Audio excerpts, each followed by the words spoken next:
നമസ്കാരം. ഭാരത് ലൈവിലേക്ക് സ്വാഗതം. ഓപ്പറേഷൻ സിന്ദൂർ രണ്ടാം ഘട്ടം, അതായത് 2.0 ഒരുങ്ങിക്കഴിഞ്ഞു. ഏത് നിമിഷവും അത് ആക്രമണ സജ്ജമാണെന്നാണ് ഇടയ്ക്കിടയ്ക്ക് നമ്മുടെ സൈനിക മേധാവിമാർ, ഇടയ്ക്ക് നമ്മുടെ ആഭ്യന്തരമന്ത്രി അമിത്ഷാ, പ്രതിരോധ മന്ത്രി രാജ്നാഥ് സിംഗ്, പിന്നെ നമ്മുടെ പ്രധാനമന്ത്രി നരേന്ദ്രമോദിജി ഇവരൊക്കെ ഇടയ്ക്കിടയ്ക്ക് പാകിസ്ഥാനെ ഓർമ്മപ്പെടുത്തുന്നുണ്ട്. കാരണം ഇടയ്ക്കിടയ്ക്ക് ഇങ്ങനൊരു ഓർമ്മപ്പെടുത്തലില്ലെങ്കിൽ നമ്മൾ ആ പ്രോജക്റ്റ് സിന്ദൂർ, ഓപ്പറേഷൻ സിന്ദൂർ 2.0 ഈ ഭാരതം അവസാനിപ്പിച്ചെന്ന് കരുതും. പക്ഷേ മറ്റൊരു കാര്യമുണ്ട്. മധ്യ പഞ്ചാബിലെ, പാകിസ്ഥാനിലെ മധ്യ പഞ്ചാബ് പ്രവിശ്യയിലെ സർഗോധ എന്ന ഒരു നഗരമുണ്ട്. വളരെ പെട്ടെന്ന് വളരുന്ന, ഏറ്റവും കൂടുതൽ ജനസാന്ദ്രതയുള്ള, പാകിസ്ഥാനിലെ തന്നെ 11ാമത്തെ പ്രധാന പട്ടണമാണ് ഈ സർഗോധ. ഒരുപക്ഷെ നമുക്ക് ദൃശ്യങ്ങളിലൊക്കെ കാണാം വളരെ അതിമനോഹരമായ ഒരു നഗരം. സർഗോധയിലേക്ക് നമ്മുടെ ഭാരതം ഒരു മിസൈൽ അല്ലെങ്കിൽ ഒരു സ്ഫോടക ശേഷിയുള്ള ഡ്രോൺ, ഈ ഏറ്റവും കൂടുതൽ തിക്ലി പോപ്പുലേറ്റഡായ ഒരു മനോഹര പട്ടണത്തിലേക്ക് ഭാരതം ഒരു ഡ്രോൺ അയച്ച് ആക്രമിക്കാൻ മുതിരുമോ? നമ്മുടെ പ്രധാനമന്ത്രി നരേന്ദ്രമോദി അതിന് ഉത്തരവിടുമോ? ഇല്ല. പക്ഷേ ഈ സർഗോധയ്ക്കൊരു പ്രത്യേകതയുണ്ട്. കിരാന എന്ന ആ ഒരു പർവ്വത നിരകളുടെ അടുത്താണ് ഈ സർഗോധ. കിരാനയിലാണ് പാകിസ്ഥാൻ്റെ കുപ്രസിദ്ധമായ ആണവ ശേഖരവും ഒരു അണ്വായുധം നിർമ്മിച്ച് സൂക്ഷിക്കുന്നതുമൊക്കെ കിരാന കുന്നുകളിലാണെന്ന് അറിയപ്പെടുന്നത്. നമ്മുടെ ബ്രഹ്മോസ് മിസൈലുകൾ പാകിസ്ഥാനിലെ ഈ കിരാന കുന്നുകളിൽ പതിച്ച് ആകെ മൊത്തം നാശനഷ്ടമുണ്ടാക്കിയെന്നാണ് ഓപ്പറേഷൻ സിന്ദൂറിൽ നമ്മൾ പ്രത്യാക്രമണം നടത്തിയപ്പോൾ വന്ന ഏറ്റവും പുതിയ അന്നത്തെ വിവരങ്ങൾ. നമ്മുടെ വ്യോമസേനാ മേധാവി അടക്കം അത് ശരിവച്ചിരുന്നു. പക്ഷേ ഇപ്പോൾ മുൻ സംയുക്ത സേനാ മേധാവി അനിൽ ചൗഹാൻ, അദ്ദേഹം ഇപ്പോൾ ഒരു വെളിപ്പെടുത്തിയിരിക്കുന്നത്, പ്രധാനമന്ത്രി നരേന്ദ്രമോദിയുടെ നിർദ്ദേശപ്രകാരമാണ് അന്ന് ഒരു ഡ്രോൺ അയച്ചത്, ആക്രമണ ശേഷിയുള്ള ഒരു ഡ്രോൺ അയച്ച് തകർക്കാൻ. പക്ഷേ ആ ഡ്രോൺ അതിൻ്റെ പോകുന്ന പോക്കിനിടെ കിരാന കുന്നുകളിലേക്ക് വീണ് തകരുകയായിരുന്നു എന്നൊരു ന്യായീകരണമുണ്ട്. അത് പക്ഷേ ഒട്ടും ഞങ്ങൾക്ക് വിശ്വസനീയമല്ല, അല്ലേ?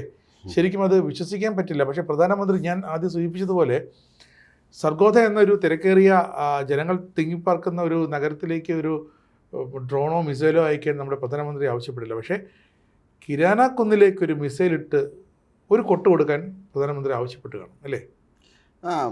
നമ്മുടെ സംയുക്ത സൈനിക മേധാവി അനിൽ ചൗഹാൻ പറയുന്നത് നമ്മൾ വിശ്വാസത്തിലെടുത്തു കഴിഞ്ഞാൽ തീർച്ചയായും അതാണ് നമ്മൾ വിശ്വസിക്കേണ്ടത്. അദ്ദേഹം പറയുന്നതനുസരിച്ചാണെന്നുണ്ടെങ്കിൽ നമ്മൾ ഡ്രോൺ അയക്കുകയായിരുന്നു. ഡ്രോൺ അയച്ച് ഈ നമ്മുടെ ഒരു സർഗോധയ്ക്ക് ഏകദേശം 10 കിലോമീറ്ററിനപ്പുറത്തുള്ള ഒരു കിരാനയുടെ റീജിയണിലേക്ക് ചെന്ന് അത് വീഴുകയായിരുന്നു.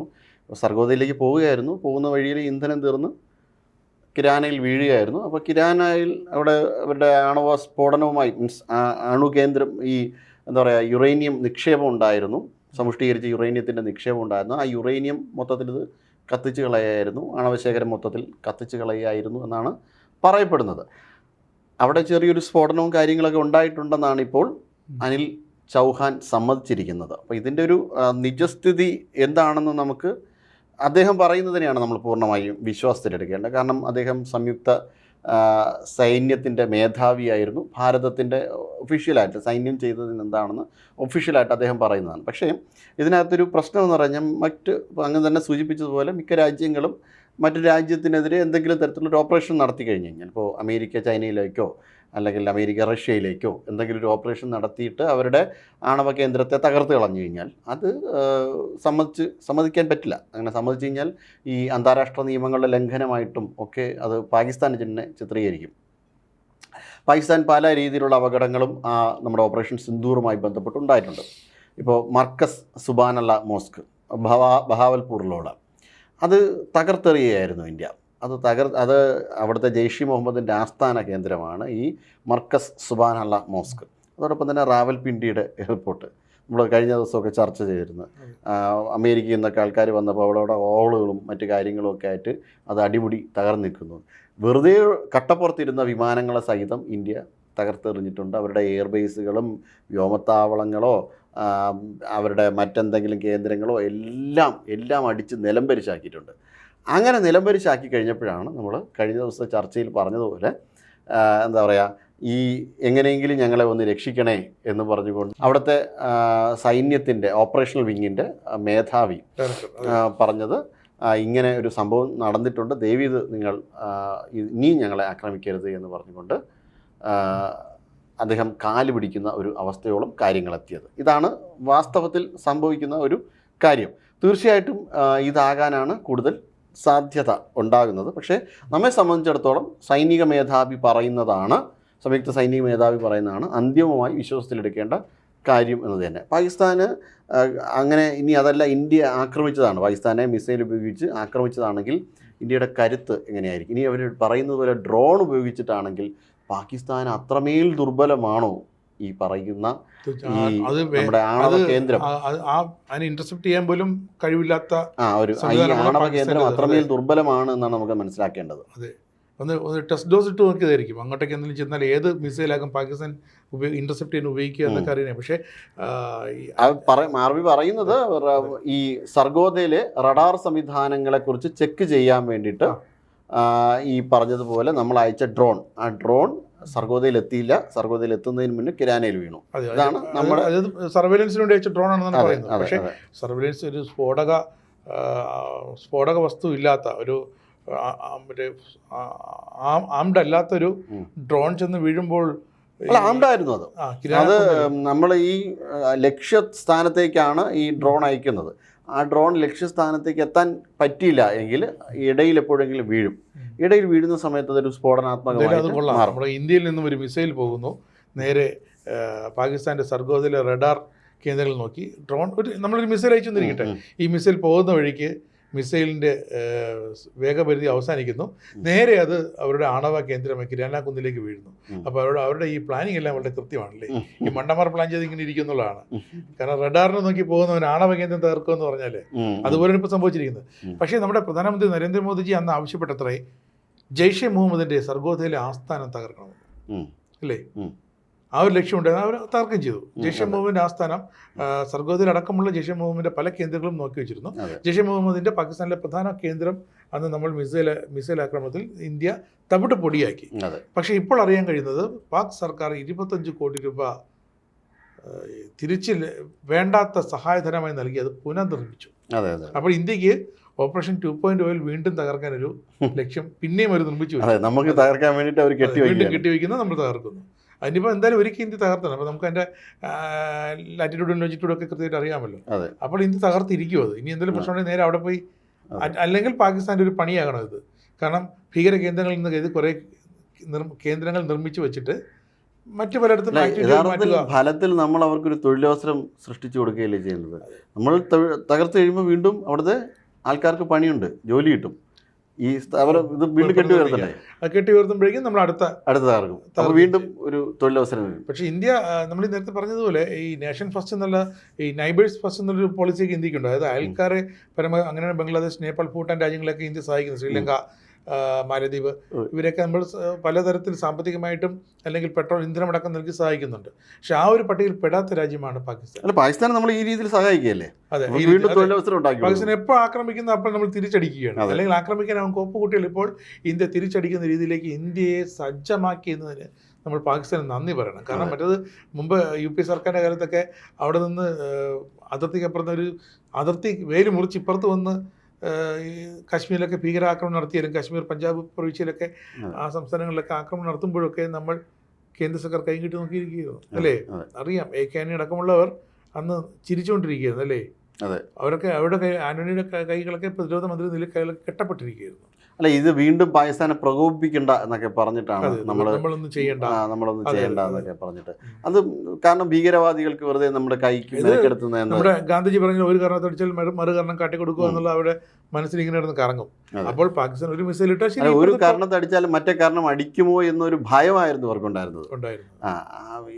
ഗാന്ധിയന്മാരാണെന്നുണ്ടെങ്കിലും എന്ന് പറയുന്നുണ്ടെങ്കിലും അവർക്ക് യഥാർത്ഥത്തിൽ ഭയമാണ് ഉണ്ടായിരുന്നത്. അവർ ഈ കാരണത്തെ അടിച്ചു, ഇനി ചിലപ്പോൾ മറ്റേ കാരണം കൂടെ വന്ന് അടിക്കും, അതുകൊണ്ട് അവൻ്റെ ഫ്രണ്ടിൽ ചെന്ന് വീഴണ്ട എന്നുള്ളതാണ് അവരുടെ. പാകിസ്ഥാന്റെ സൈനിക മേധാവി ഇപ്പോഴത്തെ അദ്ദേഹം സംയുക്ത സേനാ മേധാവിയാകാൻ പോകുന്നില്ല, അസിമുനീർ.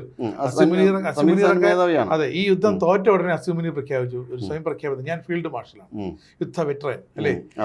ഫീൽഡ് മാർഷൽ അദ്ദേഹം പറഞ്ഞ ഫീൽഡ് മാർഷലാണ്. അത് ഇമ്രാൻഖാനടക്കം അദ്ദേഹം കളിയാക്കി കൊന്നിരും ജയിലിൽ വെച്ച്, അല്ലേ? ഇമ്രാൻഖാനൊക്കെ ഇങ്ങനെ ഒരു തോൽവി, നാണം കെട്ട തോൽവിയും തോറ്റിട്ട് സ്വയം പ്രഖ്യാപിത മാർഷലാണെന്നൊക്കെ പറഞ്ഞ് നടക്കുന്നു എന്ന് പറഞ്ഞിട്ട് ആ സമയത്താണ് അമേരിക്കയുടെ കാല് പിടിക്കാനൊക്കെ പോയത്. എന്തായാലും പാകിസ്ഥാൻ നന്ദിയുണ്ട് ഇന്ത്യയെ സജ്ജമാക്കി നിർത്തിയതിന്. ഇന്ത്യൻ മിസൈലുകൾക്ക്, ഇന്ത്യൻ വ്യോമസേനയ്ക്കല്ലേ, ഇന്ത്യൻ ആർട്ടിലറി വിഭാഗത്തിനൊക്കെ. ഈ സംഭവം ഒന്നാമത്തെ കാര്യം ഈ കടം വാങ്ങിച്ചു വെച്ച സാധനമാണ്. അമേരിക്കയിൽ നിന്നുള്ള, ഇവർക്ക് പ്രത്യേകിച്ച് ആണവായുധമൊന്നുമില്ല, അമേരിക്കയിൽ നിന്ന് കടം വാങ്ങി വെച്ച സാധനമാണ്. ആ സാധനമാണ് ഇന്ത്യ വന്ന് അടിച്ച് നശിപ്പിച്ചത്. അപ്പോൾ ഇനിയിപ്പം വേറെ ഇനി ഉണ്ടാക്കണമെന്നുണ്ടെങ്കിൽ അമേരിക്ക തന്നെ വിചാരിക്കണം. ഈ വാഴപ്പിണ്ടി വിൽക്കുന്നവരാണ് അമേരിക്ക കൊടുത്തു. നമ്മളൊരു വാഴപ്പിണ്ടി മാർക്കറ്റിൽ നിന്ന് വാങ്ങിക്കൊണ്ടിരുന്നു, അത് മുറിച്ച് അടുത്ത വീട്ടിലൊരു കഷ്ണം കൊടുക്കുന്നു, ഒരു കഷ്ണം അടുത്ത വീട്ടിൽ കൊടുക്കുന്നു, അല്ലേ? അതുപോലെയാണ് ഇവർ യുറേനിയം. ഇറാൻ്റെ കയ്യിൽ ഏതാണ്ട് 400ഓളം സമ്പുഷ്ടീകരിച്ച യുറേനിയം ഉണ്ട്. സമ്പുഷ്ടീകരിച്ചതെന്ന് പറഞ്ഞാൽ ഏത് നിമിഷവും അത് ആണവായുധമാക്കി മാറ്റാം. അതാണ് അമേരിക്കയുടെ തലവേദനയും അമേരിക്കയുടെ അങ്കലാപ്പവുമൊക്കെ. അത് 400 കിലോ സമ്പുഷ്ടീകരിച്ച യുറേനിയം ഒരു അണുബോംബായി മാറിയുള്ള അവസ്ഥയിലേക്ക് പോകും. അപ്പോൾ പാകിസ്ഥാനിൽ എത്ര ഉണ്ടെന്ന് അളവൊന്നും നമുക്കറിയില്ല. അത് എക്യു ഖാൻ ഇപ്പം ജീവിച്ചിരിപ്പില്ലല്ലോ, എങ്കിൽ അദ്ദേഹത്തിന് ആ കണക്കറിയാമായിരുന്നു. പക്ഷേ അമേരിക്ക എത്ര കൊടുത്തു എന്ന് അമേരിക്കയ്ക്ക് അറിയാം, അല്ലേ? എങ്കിൽ അതങ്ങനെ തിരിച്ച് വാങ്ങിക്കണമെന്ന് അവർക്കറിയാമായിരിക്കണം. അതുകൊണ്ട് തന്നെയാണ് പാകിസ്ഥാനെ പിണക്കാതെ അമേരിക്ക കൊണ്ടുപോകുന്നത്. പക്ഷേ ഇവിടെ ഈ നമ്മുടെ ഈ മുൻ സൈനിക സംയുക്ത സേനാ മേധാവി അനിൽ ചൗഹാൻ പറഞ്ഞതനുസരിച്ച് പ്രധാനമന്ത്രിക്ക് ഇന്ന് ചുട്ട മറുപടി കൊടുക്കണമെന്ന് താല്പര്യമുണ്ടായിരുന്നു, അല്ലേ? കിരാന കുന്നുകൾ പക്ഷേ ആക്രമിക്കാൻ നമുക്ക് പദ്ധതി ഇല്ലായിരുന്നു, എന്നിട്ടും അബദ്ധവശാൽ ആക്രമിക്കപ്പെട്ടു, അല്ലേ? അതിൻ്റെ ആഘാതത്തിൽ നിന്ന് പാകിസ്ഥാൻ ഇതുവരെ മോചിതരായിട്ടില്ല. പാകിസ്ഥാൻ ഭാരതം കൊടുത്ത ഒരു പണിയിൽ നിന്ന് ഇതുവരെയ്ക്ക് മോചിതരായിട്ടില്ല. അതുകൊണ്ടാണ് അവർക്ക് ഭയം, ഇവരെങ്ങനെ അടിക്കും, എങ്ങനെ പ്രതികരിക്കും എന്നുള്ളത്. പലപ്പോഴും അവർ ഈ സിന്ധു നദീ തട കരാർ നമ്മൾ ലംഘിച്ചപ്പോഴൊക്കെ അവർ വീണ്ടും ആക്രമിക്കാൻ വേണ്ടിയിട്ട് ഇപ്പോൾ ഷെഹസാദ് ഭട്ടിയെ കൂട്ടി യോജിപ്പിച്ചുകൊണ്ടാണ് ഇപ്പോൾ അവരുടെ പ്ലാൻ. ഇപ്പോൾ UP കേന്ദ്രീകരിച്ചൊരു ആക്രമണം നടത്തുവാൻ വേണ്ടി ഒരു പദ്ധതി അത് പൊളിച്ചു കളഞ്ഞു. അപ്പോൾ നമ്മൾ ഓരോരോ പദ്ധതിയായിട്ട് ഈ അടുത്ത സമയത്ത് വീണ്ടും അവർ വേറൊരു ആക്രമണ പദ്ധതി ഒരുക്കിയിട്ടുണ്ടായിരുന്നു, അത് നമ്മൾ പൊളിക്കുന്നുണ്ട്. ജെയ്ഷെ മുഹമ്മദിന്റെ തലവന്മാരെയൊക്കെ ഇന്ത്യ അജ്ഞാതർ തട്ടിക്കൊണ്ടിരിക്കുകയാണ്. ഇന്ത്യയല്ല, അജ്ഞാതർ, പാകിസ്ഥാനിലെ അജ്ഞാതർ തന്നെ അവർ കാലപുരിക്ക് അയച്ചുകൊണ്ടിരിക്കുകയാണ് ജെയ്ഷെ മുഹമ്മദിന്റെ ഓരോരോ നേതാക്കളായിട്ട്, അല്ലേ?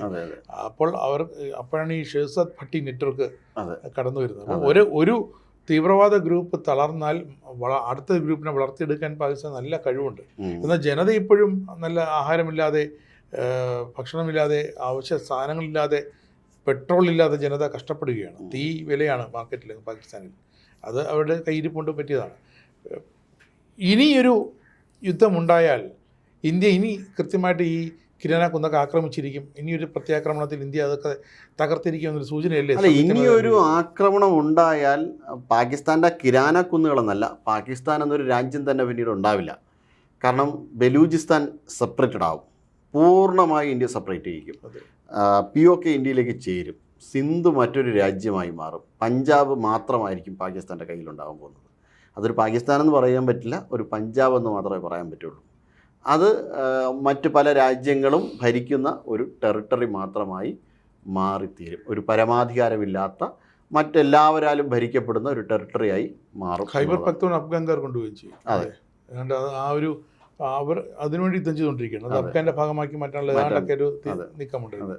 അപ്പോൾ അങ്ങനെ വരുമ്പോൾ പാകിസ്ഥാൻ മുച്ചൂട് നശിച്ചു എന്ന് തന്നെയാണ് അർത്ഥം. തീർച്ചയായും ഇനിയൊരു ഓപ്പറേഷൻ സിന്ദൂർ ഉണ്ടായാൽ തീർച്ചയായും പാകിസ്ഥാൻ മുഴുവൻ അനുവദിക്കും. ഇന്ത്യ അതിന് കോപ്പ് കൂട്ടിക്കരുത് എന്നാണ് നമുക്ക് പറയാനുള്ളത്, അല്ലേ? പക്ഷേ ഇത്രയും കാലം ഇരുന്നിട്ട് ഓപ്പറേഷൻ സിന്ദൂർ കഴിഞ്ഞ് നമ്മുടെ വെടിനിർത്തൽ ഇന്ത്യ പ്രഖ്യാപിച്ചതിന് ശേഷം ഇത്രയും കാലമെടുത്ത് മുൻ സംയുക്ത സേനാ മേധാവി ഇത്തരമൊരു വെളിപ്പെടുത്തൽ നടത്തണമെങ്കിൽ എന്തെങ്കിലും ഒരു കാരണം അതിലുണ്ടാകും, അല്ലേ? നമുക്ക് അങ്ങോട്ട് കാത്തിരിക്കാം. എന്തെങ്കിലും ഒരു റീസൺ ഇതിൻ്റെ പിന്നിലുണ്ടാകും. അദ്ദേഹം ഈ ഒരു അസമയത്ത് ഇങ്ങനെ ഒരു വെളിപ്പെടുത്തൽ നടത്തിയതിൽ എന്തോ ഒന്ന് ഭാരതം കോപ്പ് കൂട്ടുന്നുണ്ട്, അല്ലെങ്കിൽ കൂട്ടിക്കൊണ്ടിരിക്കുകയാണ്. നമുക്ക് കാത്തിരുന്ന് കാണാം.